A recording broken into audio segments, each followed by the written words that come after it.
Shabbat Shalom. A few weeks ago, I was on a plane with my two young sons. We were visiting my brother in the States. My wife was coming from a conference and going to meet us there. So here I was on the plane, and it was going to Kansas City. So it was a small plane, two seats on one side of the aisle, two seats on the other. So my little one was sitting by the window. I was sitting here, and my 8-year-old was sitting across the aisle. 8-year-old had his headphones on and was, watching some show. And the little one, I was talking to him, look, Ami, we're going into a cloud. And he got so excited. He's 4 years old. He got so excited. We're in a cloud. Eitan, that's his older brother. Eitan, we're in a cloud. And the older one couldn't hear him because he had his headphones on. And remember, we're on a tiny little plane. So the 4-year-old, of course, yells louder, Eitan, we're in a cloud. It was such wonder in his voice. Eitan, we're in a cloud. Kept yelling. Finally, I patted the 8-year-old on her shoulder. He took off his headphones. He's like, and the 4-year-old's screaming, Eitan, we're in a cloud. And, of course, the 8-year-old, who knows everything, just rolled his eyes. Been there, done that. A cloud. It's such wonder, this cloud, for the 4-year-old. So let's read about a cloud. Everybody turn to the last verses of our Torah portion, page 634.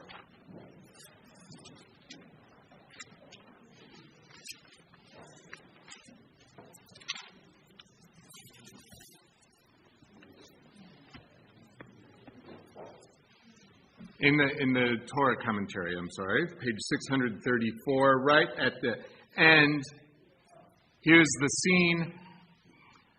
For the last few Torah portions, we've learned about the building of the Mishkan, the desert sanctuary that the Israelites are carrying with them. And here is Moses finishing off the finishing touches. There's a great midrash that he's like taking an accounting to make sure that all the stuff that came in from the people is accounted for, that nobody stole anything, nobody embezzled anything, and he's making sure all the gold is in the right place. And here he is doing the finishing touches himself. Would someone like to read, please? Where it says, when Moses had finished the work, which actually parallels the language in Genesis when God finished the work of creation. Please. When Moses had finished the work, the cloud covered the tent of meeting, and the presence of the Eternal filled the tabernacle. Moses could not enter the tent of meeting because the cloud had settled upon it, and the presence of the Eternal filled the tabernacle. When the cloud lifted from the tabernacle, the Israelites would set out on their various journeys. But if the cloud did not lift, they would not set out until such time as it did lift. For over the tabernacle, a cloud of the Eternal rested by day, and fire would appear in it by night, in the view of all the house of Israel throughout their journeys. What do you think this looked like? What do you picture in your head? A fog? So just kind of amorphous, not like anything concentrated, just kind of a fog everywhere? Okay, in one spot, but where is this one? You're saying in a valley, but okay, but like, all right, good. Anything else? What are you picturing in your mind? Mist, okay. Okay, so you can see through it? Or is it like dense? It feels like refreshing. Oh, very nice. Okay, good. And like refreshing the hot desert. And it was like all the goings on were nice smells too. They had the incense, and they had animals roasting and bread baking. It was nice smells happening at the Mishkan. What else? What do you see?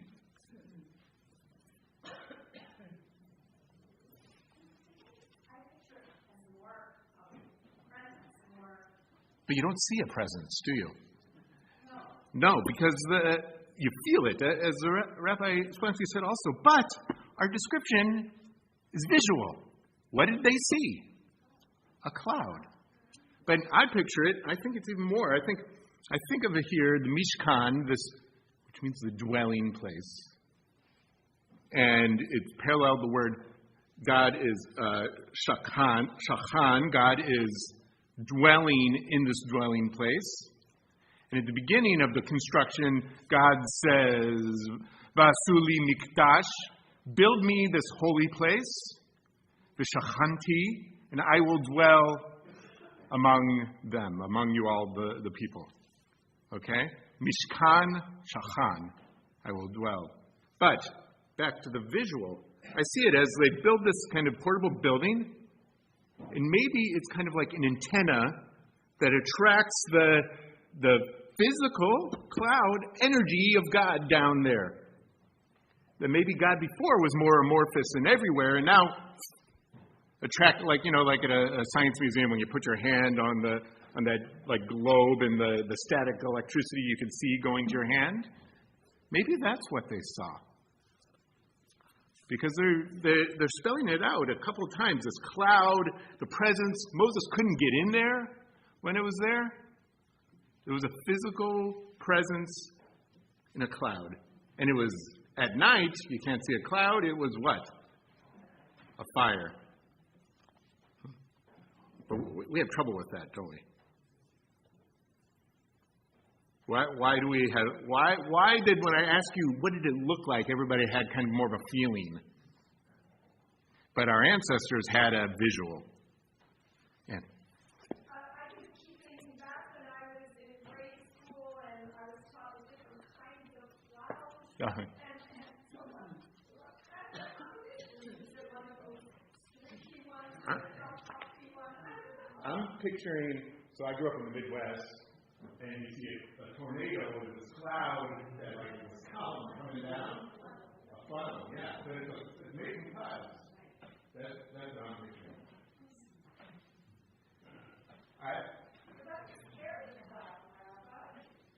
Well, yes, but it doesn't say that it's destruction, but people were scared to approach God. When you approach God, you can die. It says over and over in the Torah. But here, it's this cloud that is keeping Moses out of the place. Why did the biblical ancestors see it as something physical?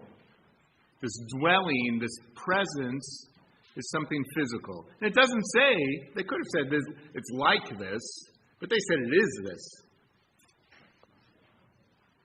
Right? Now, I don't have an answer for that, but I will ask you, where can you either feel or see God's dwelling presence today? Who's that? What's that? In shul. Toby says in shul. Right answer. Good. I didn't plant her there, but okay, good. Maybe we'll see that in a second. But why in shul can you feel or see God's presence?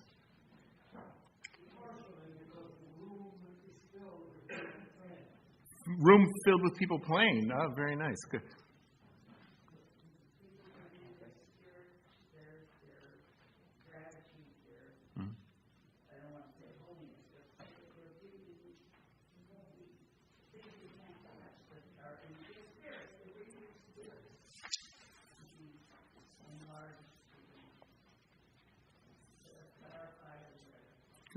Very nice. Okay.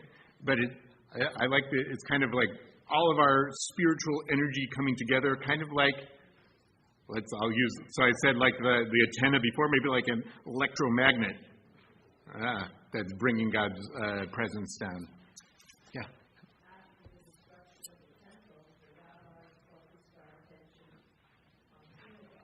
Good. After the destruction of the temple, maybe the rabbi said, after the destruction of the temple, we can't get the same kind of physical presence because we don't have the antenna anymore. So let's focus it otherwise, maybe in the synagogue. So I'm going to, coming around, we're going to look at a few places where a few different kinds of ideas about God's dwelling and presence. And since the time of the rabbis, it's called Shekhinah, is God's presence, okay, God's dwelling presence. Because they felt that it says in the Torah, and the rabbis talk, that the temple was God's place, that like the Holy of Holies had God's throne, which was the ark, that God was there in some way. So how do we tap into that, the fleetingness of that, when we don't have the permanence of a building? Okay? Now, I gave the verse that I read earlier in Exodus, that God wants this dwelling place, so God could dwell. And then our verses that we read already. I have to point out that a great website that you could create these sheets is called Sefaria. And I got these texts because people share different things they've taught through Sefaria. And I compiled these from different teachers, which I should have credited them. But it says that I compiled this all myself, which is not true. So, at the bottom of the page, a famous Mishnah from Avot. Would someone like to read it? This is how do we get God to dwell? And not just be amorphous, but to be concentrated. How do we concentrate God? Someone like to read at the bottom? You see where I'm at? Please. Yeah, exactly.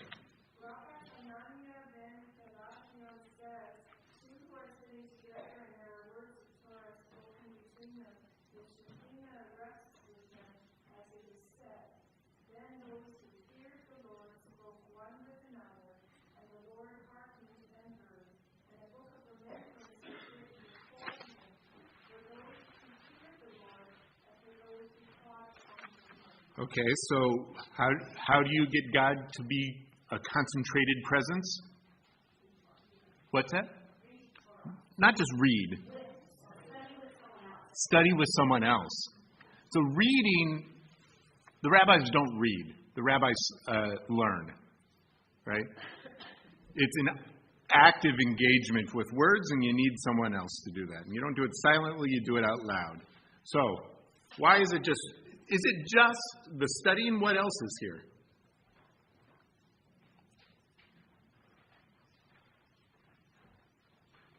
What else is here? Speaking, good. It's verbal, good. Companionship, good. In Aramaic, it's a chavruta. Okay, yeah. Ah.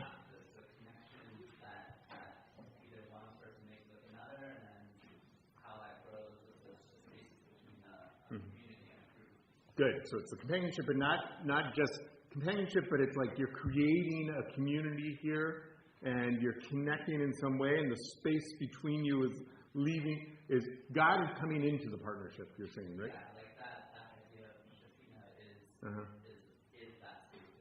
Very nice. Good. What else are you doing when you're studying Torah? Yeah, Neil.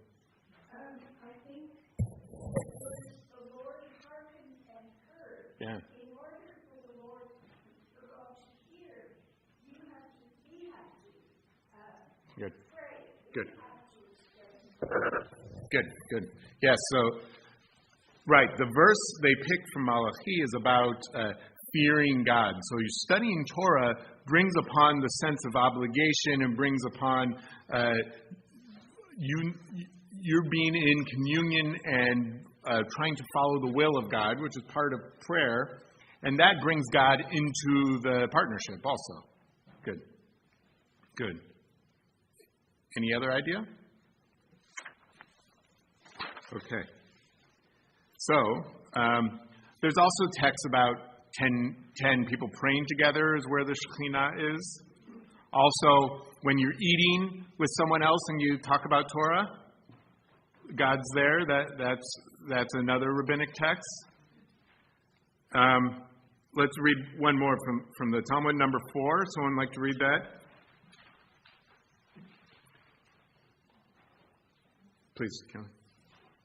This teaches you that Shekhinah rests upon man, neither through sadness, nor through sloth, nor through frivolity, nor through levity, nor through talk, nor through idle chatter, save through a matter of joy in connection with the mitzvah, as it is said. But now there came a minstrel, and it came to pass, when the minstrel played, that the hand of the Lord came upon him. Okay. So first, God's presence is not concentrated when you're doing what? When you're not doing nothing, God's presence is not there. But when is God's presence there? When you're being creative. What do you mean? Here the example is music. Good. But it's a matter of joy in connection with the mitzvah. Yeah. We can talk about the mitzvah, but the example specifically is Right. you feel it when you're creating, when Right. you're surrounded by creativity as a reflection of creativity. Good. But it could be any mitzvah. It could be lighting candles. It could be giving to the poor. It can be paying your workers on time as a mitzvah. So why'd they bring a verse about a musician? Well, because I think any mitzvah is any mitzvah, and it would also invite to check it out. But this particular example is saying that the presence of God is with us whenever there is something creative happening. Interesting. Music or So good. But I think maybe they're saying doing a mitzvah is a creative act. Like God commands a mitzvah for the people to make a mishkan, to do this, right? It's a creative act.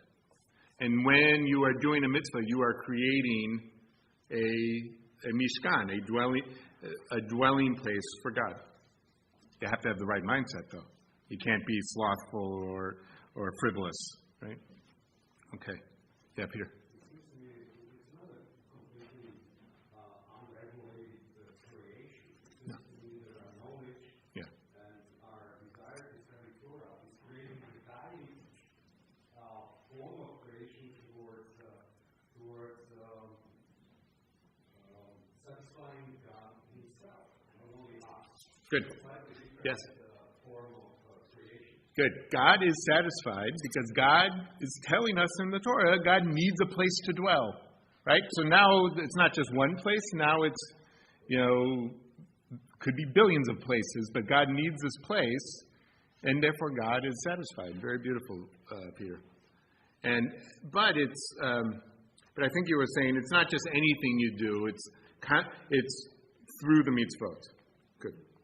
So, let's skip over number 5, and I want to do number 6, and then we'll start to wrap up.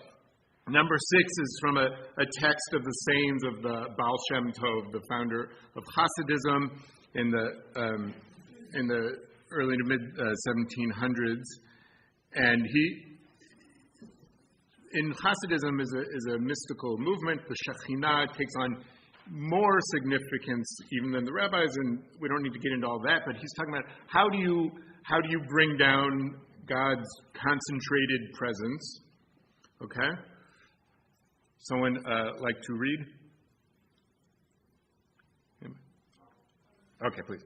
Prayer is zivug, coupling with the Shem. Okay, so I have to explain zivug. It's coupling. It's what you think of it. Zug in Hebrew, modern Hebrew, means like a couple, like a pair. It means a pair, but today it actually means like people who don't want to be so misogynist, I'll say. The classical word for a husband is Baal, which means master, and the classical word for wife is Isha, just means woman. And now in Hebrew, a lot of people say, this is my Ben Zug and Bat Zug. The man in the couple and the female in the couple. But it means, I think here it kind of means a couple, right? Okay. Just as there is motion at the beginning of coupling, so too one must move, sway at the beginning of prayer. Thereafter one can stand still without motion, attached to the Shekinah with great Zedek. Devikut is the Vekas. Yeah, is a merging.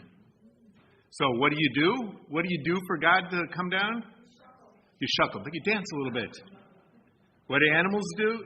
Like what mating rituals. Okay.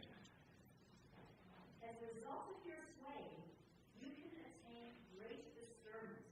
For you think to yourself, why do I move myself? Presumably, it is because the Shekinah surely stands before you. This will affect in you a state of great Rapture. Right?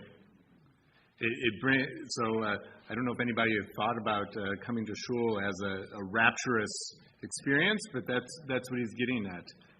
Yeah, and Actually, has that element of trance, like, yeah.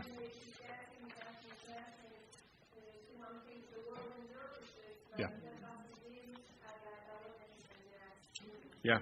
Yeah. Good. So we have here the Torah example of God's concentrated presence in this building that is special things that are happening in it. We have a rabbinic example of God's concentrated presence through study and prayer and doing a mitzvah with the right intention. We have this Hasidic example of God's concentrated presence through, let's say, a heightened awareness, right?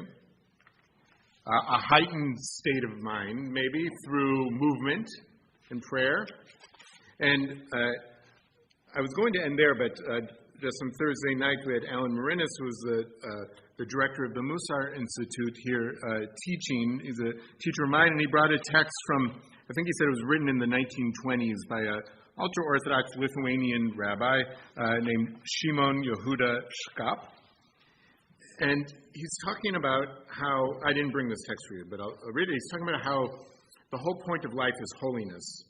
God is holy, so you shall be holy. And he's talking also about a divikut, a merging kind of with God, but not through this rapturous feeling. It's not maybe what we would call mystical, but it's through serving others. And he says the point, what it means to be holy is serving others and to get rid of your selfness, your capital I-ness, your ego. And he says, the entire I of a coarse and lowly person is restricted only to his substance and body. That's someone who's not concerned about anything else except themselves. Above him is someone who feels that his I is a synthesis with their body and soul. And above this person is someone who can include in her I all of her household and family. They're all part of you. You're not separate from them. Someone who walks according to the way of Torah, this person's I includes the whole Jewish people, since in truth every Jewish person is like a limb of the body in the nation of Israel. Now you think this person is this ultra-Orthodox Jew living in Lithuania early 20th century. He could have stopped there, but he didn't. So how do we have devikut, this closeness with God? And there are more levels in this of a person who is whole, who can connect his soul to feel that all of the world and worlds are his I. And he himself is only one small limb in all of creation. Then his self-love helps him love all the Jewish people and all of creation. So now we have an example of serving others and not seeing them as others that you are serving, but part of who you are.